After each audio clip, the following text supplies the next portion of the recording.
Take this and get out of here. My mother-in-law shouted as she handed over divorce papers. She, who believes I'm just a housewife, has become very aggressive. I feel pity for her, being deceived by my husband's lies. I took the divorce papers, struggling to hold back laughter, and left the house. I wonder what will happen next. I'm really looking forward to it.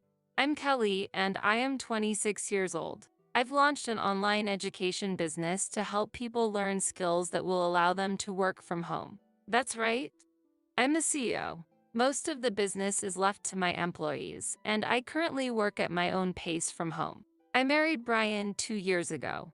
Brian tells people that he has an important position at a major company, but he's actually just a contract worker doing odd jobs there. Moreover, he's been telling people I'm a housewife.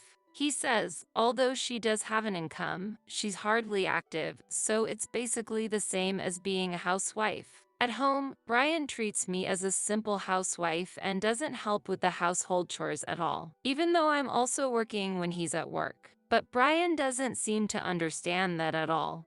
He says, out of respect for your husband, I want you to forgive my white lie. But because of these lies, I'm harassed by my mother-in-law, Brian, who excels at his job and is our pride. Why did he marry a jobless woman like you? My mother-in-law, misunderstanding and thinking I'm just a housewife, often visits unannounced and criticizes me like this. I've repeatedly explained to her that I go to work and do the household chores too, but she just mocks me in response. You're really just relaxing all day, aren't you? And what's with this housework? If you're going to tell a lie, at least try to make it convincing. Of course, I've talked to Brian about her sudden visits, but he just says, just ignore what an old person with time on their hands says. It seems like it's not really his concern. He only contributes $500 to our household expenses, keeping the rest for himself. I pay the rent and add about $4,500 to our household budget, but it's still not enough each month. Brian spends it recklessly. Despite the fact that I am the one supporting the household, he lies to others saying that I don't work and doesn't protect me from my mother-in-law's sarcasm. However, I haven't been able to bring myself to decide on divorce. That's because Brian once supported me. Brian and I were classmates in college. Back then, I was tormented by Allison, a dominating woman. She disliked that I was thought of as better than her, despite being modest. I think it's natural for someone who studies hard to be evaluated highly, but Allison didn't seem to think so. Because of Allison's childish harassment, there was a time I even hated going to college, but I managed to graduate thanks to Brian's support. He also helped me launch my online school business. When I almost broke down from overwork at a busy company after graduating, he encouraged me saying, why not do a job that utilizes your strengths? You can do well by yourself. Thanks to his support, I was able to achieve a work style not bound by time and place. I am who I am now because of Brian's support. That's why I think I have to put up with him a little. I'd like a divorce, but can I really go through with it? I was pondering this when I accidentally found something shocking on SNS. I stumbled across a post that read, my beloved boyfriend bought me the latest brand bag, accompanied by a photo of a luxury bag and a man's hand.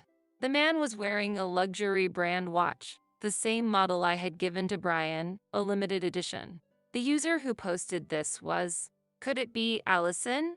I'm not connected with Allison on SNS, but because we have mutual acquaintances, her posts often appear in my recommendations. Looking at her past posts, there are several suggestive photos that indicate it's Brian. Allison must know that Brian and I are married. Because of our many mutual acquaintances on social media, it's highly likely she's seen my posts. And yet, she dares to post such photos. Is this a challenge to me, or just thoughtlessness? Either way, she's clearly underestimating me. I've been grateful to Brian and have put up with a lot, but I can't forgive infidelity. With this, I finally feel ready to decide on divorce. I immediately contacted a detective agency to investigate Brian. They soon found a lot of obvious evidence. Brian said he was attending a business school to become a full-time employee, but in reality, he wasn't attending at all, just hanging out with Ellison instead, and using my money to do so. To think, an affair with Ellison. Though somewhat surprised, I felt disappointment rather than anger and a strong sense of relief at the chance for divorce. I secretly signed a lease for a new apartment to live alone and started moving my belongings little by little, preparing for the divorce. When I was almost ready, Brian cheerfully said, "I've been selected to participate in an employee training camp. I'll be gone for a week from next week." I knew the reality was that he was planning a luxurious trip with Allison, and that this was just another lie. I was anticipating what excuse he would use. It's rare for a contract employee to participate in an employee training camp, but it sounded plausible enough. Classic Brian, a master of lies, I thought as I calmly observed him talking about how wonderful the training camp would be. Time passed, and Brian happily left for his so-called training trip. I was planning to finalize my divorce preparations, but the moment I started packing, the doorbell rang. It was my mother-in-law at the intercom, visiting and announced again. "Look, Kelly, Brian gave me this as a present." She barged in, showing off the same luxury brand handbag Ellison had posted on social media. "This is the latest model. He said it's a thank you for always helping out." "What has Brian given you recently, Kelly?" she asked. I had no choice but to reply, "Actually, I haven't received anything." "Of course you haven't. You're living off Brian's earnings without doing anything after all. You don't deserve presents, do you?" she mocked. She joyfully talked about receiving the latest appliances and how Brian had paid for renovations at her house. All with my money.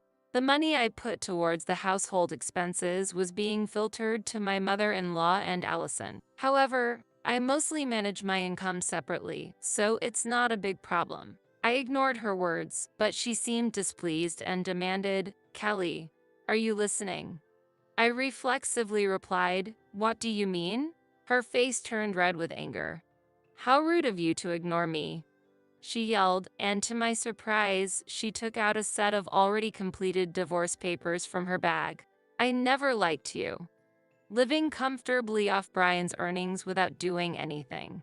What kind of wife are you? Have some shame," she screamed, throwing a pen at me. "You've been living for free as a wife all this time. Sign this and divorce from Brian right now. We can manage economically without you. In fact, it'll be a saving for us," she shouted sarcastically. It seems that she had been urging Brian to divorce me for some time. She probably came today to find a reason to blame me. I didn't expect her to be so prepared with divorce papers, though. "Hurry up and sign this, and then get out," she demanded sternly. I felt sorry for her, being deceived by Brian's lies and about to let go of her cash cow. I signed the divorce papers, holding back laughter, packed my prepared belongings, and said, "Thank you for everything.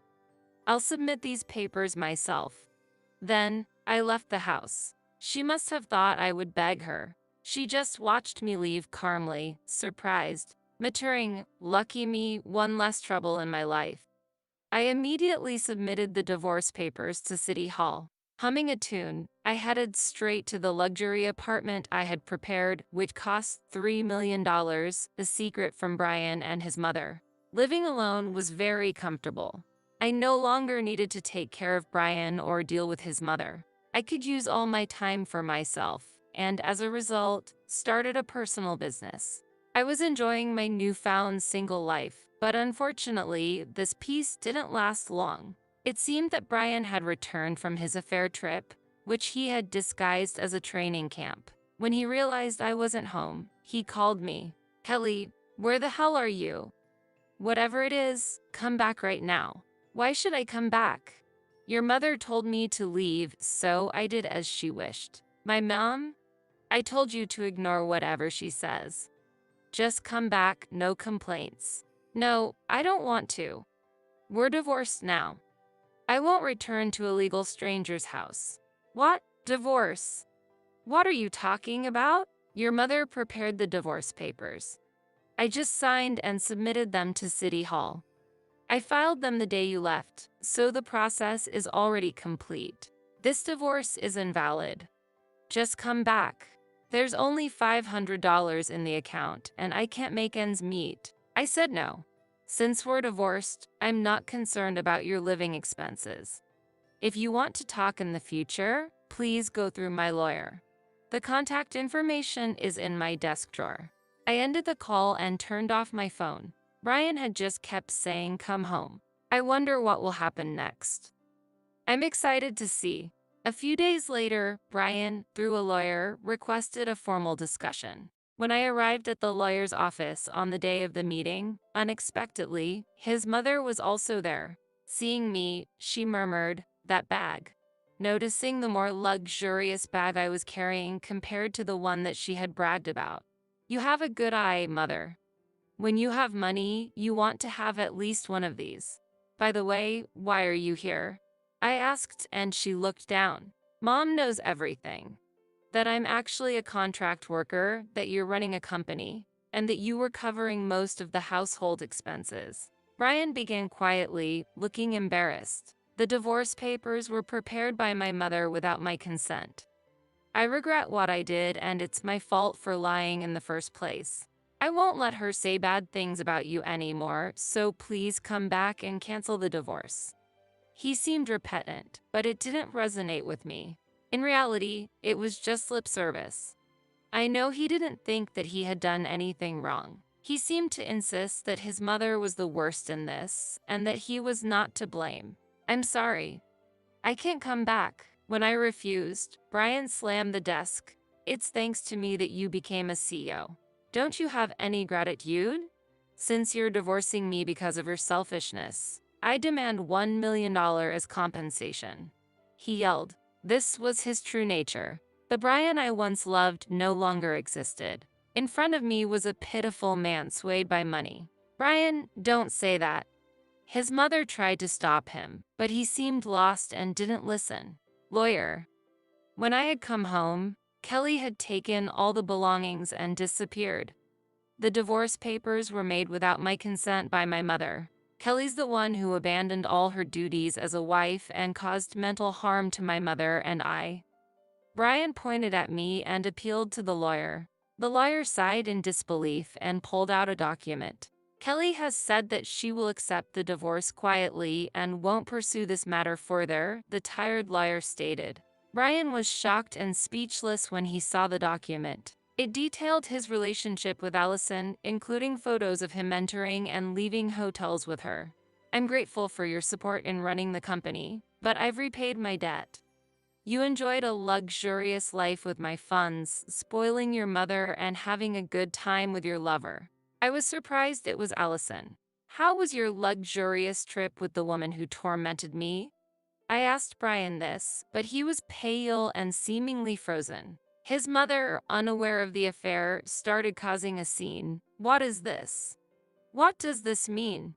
Ignoring her, I continued explaining to Brian, "If the divorce goes through, I won't ask for any damages from you, or for you to return the living expenses you overspent. However, there will be no division of assets."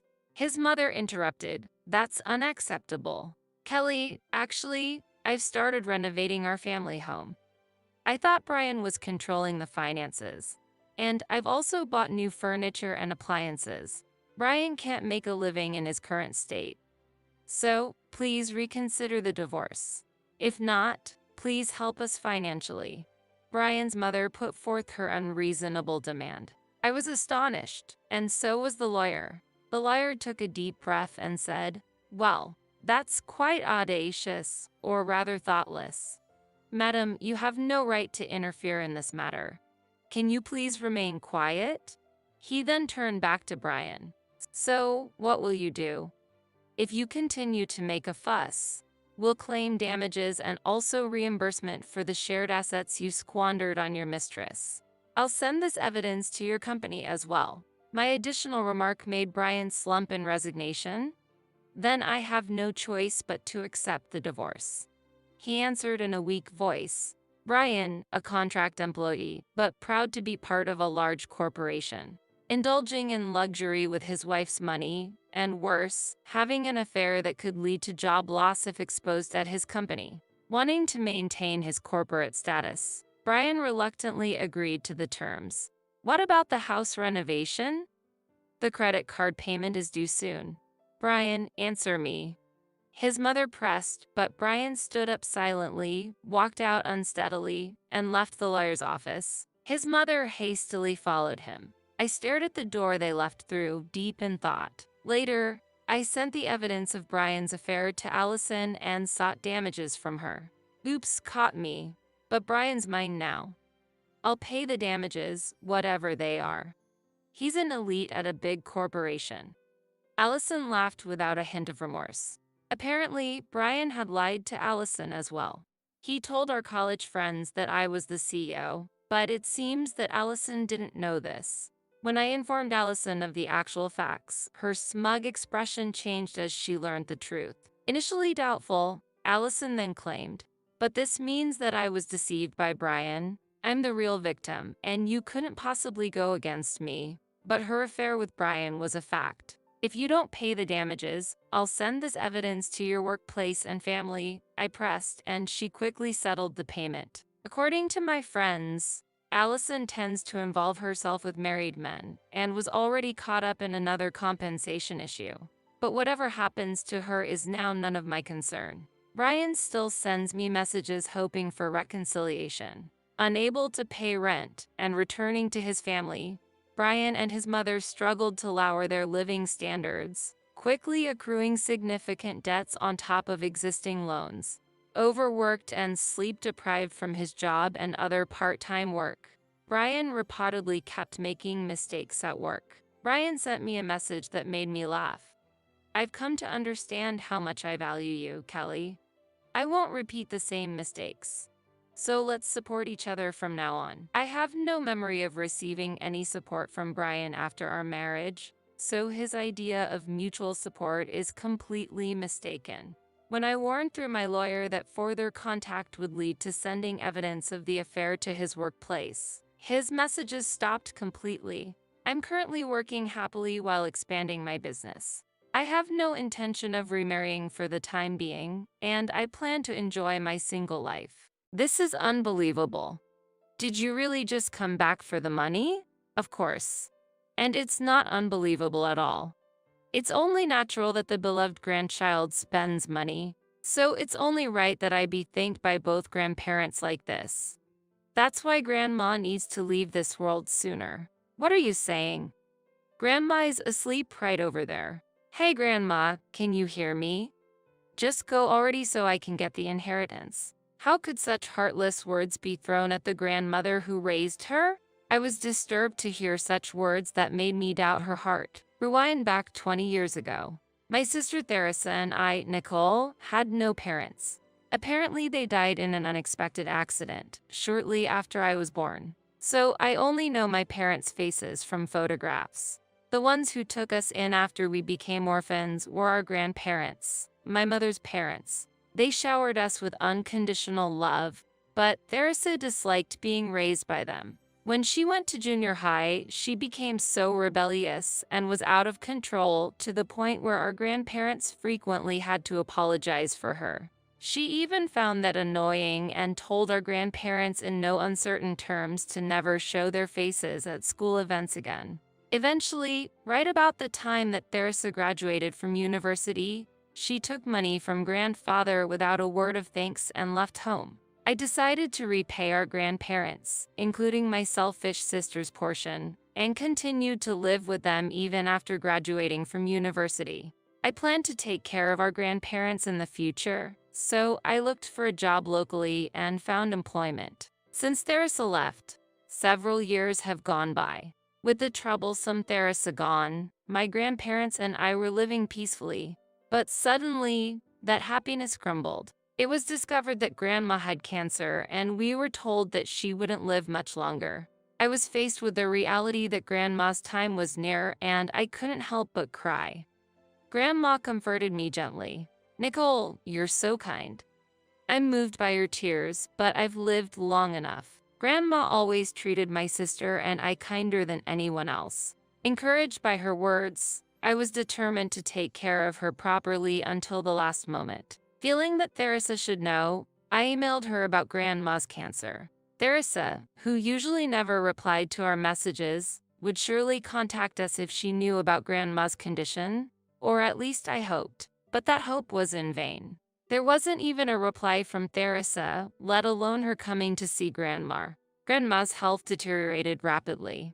It was clear to me that Grandma didn't have much longer, and while holding back tears, I prepared myself for the inevitable farewell. To show my gratitude, I always kept a smile in front of Grandma and took devoted care of her with Grandpa. Despite the complete lack of communication from Theresa, I continued to update her daily through email for the sake of Grandma, who had always cared about Theresa. Even though Theresa disregarded our grandparents, I kept sending messages hoping to at least show Grandma Theresa's face before the end. Then, after many days had passed, the doorbell rang. When I opened the door, there stood Theresa, who hadn't been in touch for so long. Next to her stood a man with a flashy appearance, a stranger to me. Seeing my perplexed look, Theresa pointed to the man with irritation and bluntly said, "I got married.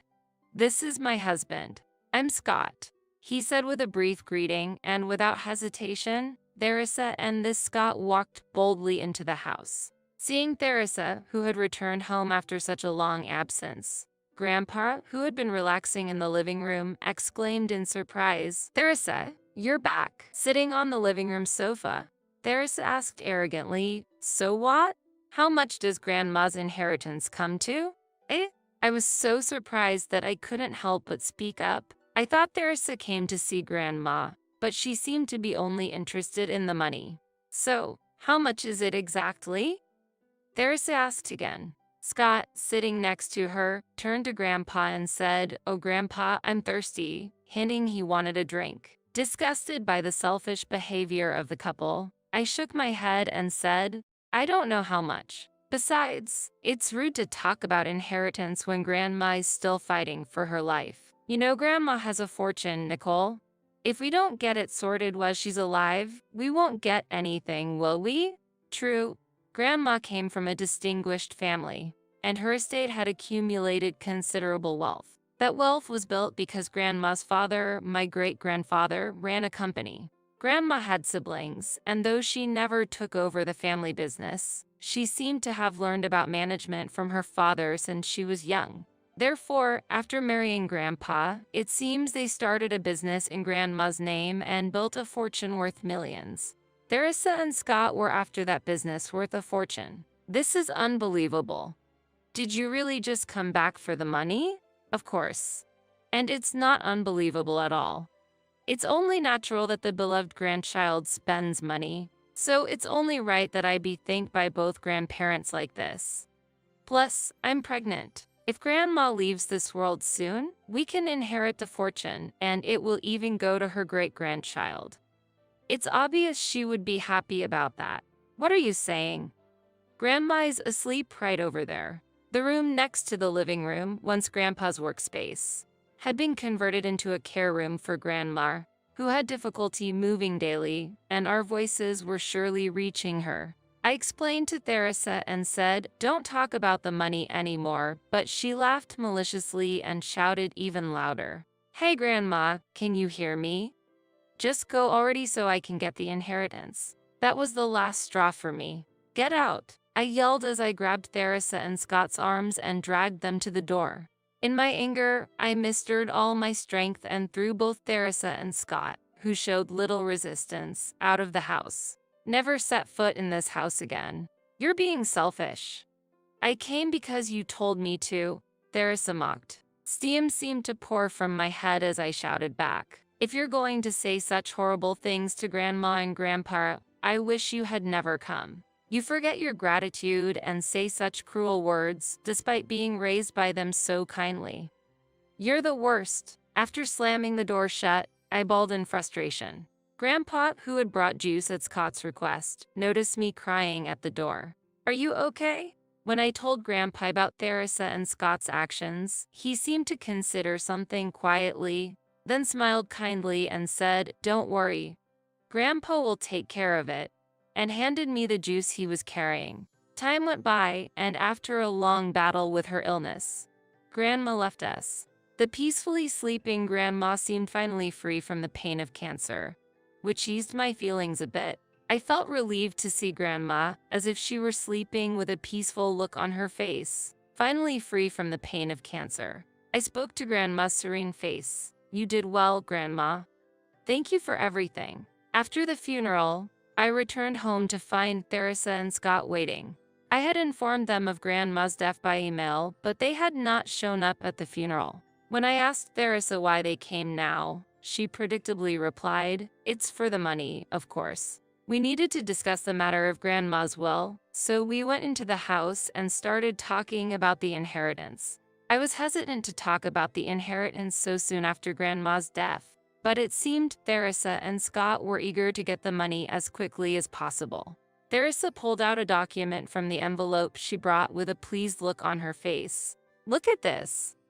It's Grandma's will." "What?" I couldn't help but let out a sound of surprise. But there it was, a will undoubtedly written in Grandma's handwriting. What's more, the content was unbelievable, stating that all the inheritance, including the company, was to be left to Theresa. That was impossible to believe. On the day Theresa visited, Grandma had heard Theresa's cold words and cried in her room. It seems Theresa sees me only as a source of money. Even though Grandma had said such in a sad tone, the will was leaving all her assets to Theresa. I trembled as I muttered, "What is this? Some kind of joke?" To which Scott chuckled. "Based on your surprised face, I guess you were after the inheritance too, weren't you?" You really make me laugh. I don't care about the inheritance. I just can't believe that this will was actually written by Grandma. As I looked at the will with disbelief, Scott mocked, "Don't act like such a goody two-shoes," and Theresa said sarcastically, "She's always been like this. Last time, we were kicked out, but now this house, Grandma's company, and the rest of her assets will be mine, so it's your turn to leave. Grandpa can't stay here either, so take him with you and go." Theresa said this while grabbing my arm and pulled me towards the door. I was overwhelmed by the anger I felt towards Theresa and Scott. Despite Grandma looking lonely at the time, Theresa didn't even show her face. Then she showed up wishing for Grandma to pass away quickly, and now she was about to take all the inheritance. I felt ready to explode. "Stop it!" I cried out, and just then the doorbell rang. Surprised, Theresa loosened her grip on me and I pushed her hand away, looking towards the door. There, I could see a shadow through the frosted glass. When I opened the door, I found Mr. Harrington, the lawyer. Mr. Harrington had visited our house many times before for consultations related to our grandparents' company. "Sorry I'm late," Mr. Harrington greeted, and Grandpa, who had been preparing coffee, welcomed him. We've been waiting."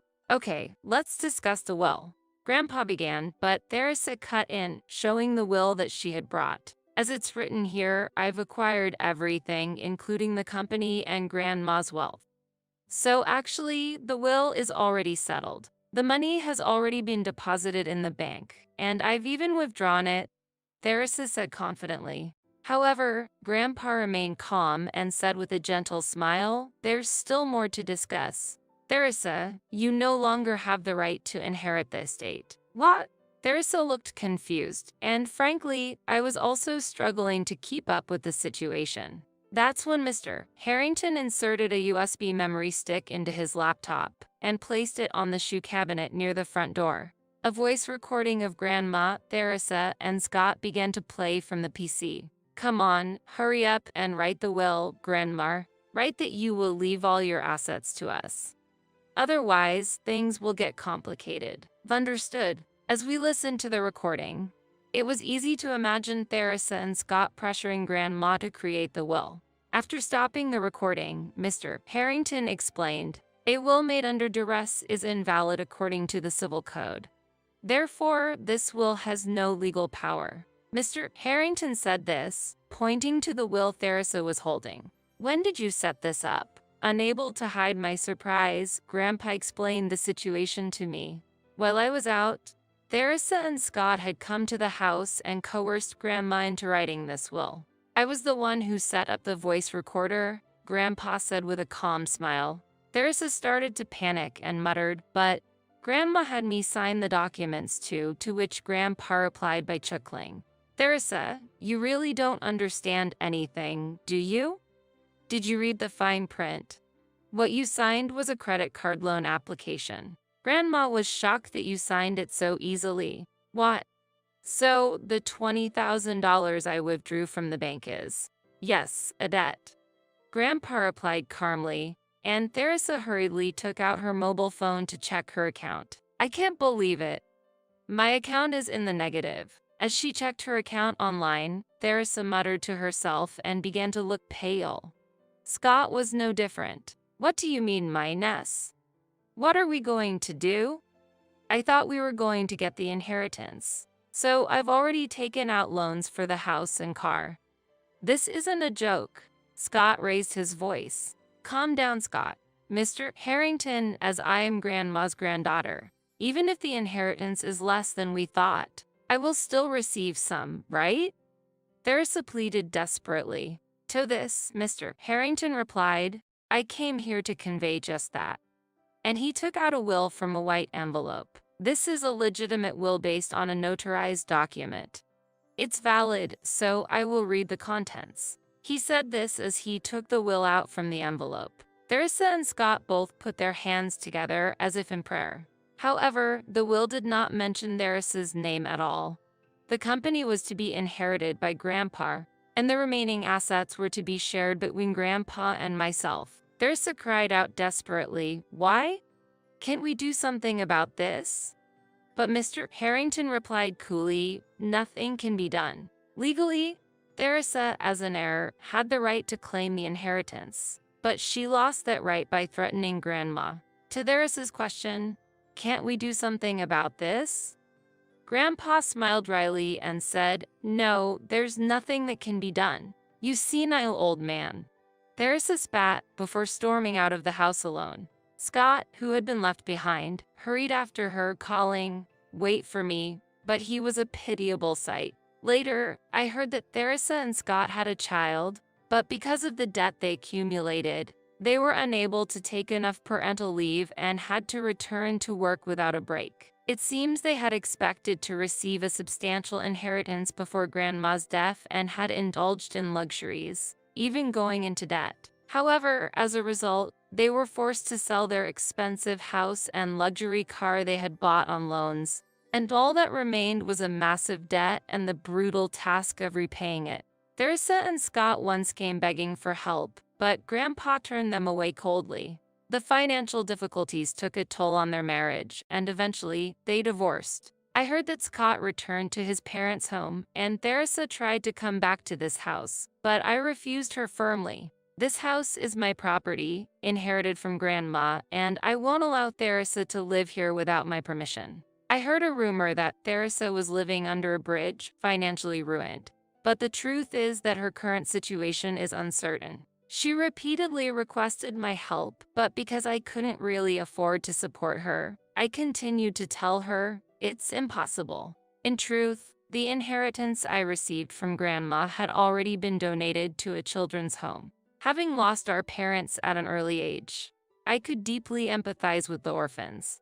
If it weren't for my grandparents, Theresa and I would probably have been raised in such a facility, so I donated, hoping to bring a little happiness to the children there. When Theresa came asking for help, I told her about the donation. She was very surprised and said, "You should help your own family first," but recalling her past, I had no intention of helping her. Time went by, I got married and was blessed with children. Grandpa seemed content with my happy life and passed away without suffering. Losing Grandpa felt like a hole had opened in my heart, but with the support of my loving husband, I was able to face the world again. Now, I continue my grandparents' legacy, working as a company president and struggling with parenting. I hope to live in a way that would make my grandparents proud, watching over me from heaven.